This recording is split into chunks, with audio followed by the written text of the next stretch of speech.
Hello દોસ્તો, હું doctor Tejas Patel, sexologist and psychiatrist. આજે હું તમને નોર્મલ સેક્સ્યુઅલ રિસ્પોન્સ સાયકલ વિશે બ્રીફમાં કહેવા માગું છું કે બ્રેનથી ઈચ્છા થાય અને ફોરપ્લે થાય. ફોરપ્લેમાં જે ફિઝિકલ પ્લે, કિસ, રોમાન્સ થાય એ 5-10 મિનિટ અરાઉન્ડ ચાલે, જે દરમિયાન ઇરેક્શન આવે, ઇરેક્શન થાય, પછી પેનિટ્રેશન થાય, ઇન્સર્શન થાય, ઇન્ટરકોર્સ થાય. જે એવરેજ કપલનો ઇન્ટરકોર્સ ટાઈમ અરાઉન્ડ 3 to 5 મિનિટની રેન્જમાં રહેતો હોય છે. એના પછી ઇજેક્યુલેશન થાય, ઓર્ગેઝમિક ફીલ આવે, પ્લેઝર મળે, અને લાસ્ટલી આફ્ટર પ્લે, અને એનાથી સાયકલ પૂરી થાય.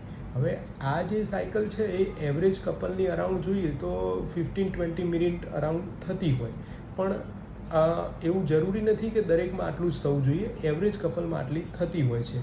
હવે એના રોગ કયા હોય એ આપણે નેક્સ્ટ રીલમાં જોઈશું. આ જે હતી એ નોર્મલ સેક્સ્યુઅલ રિસ્પોન્સ સાયકલ હતી. Thank you.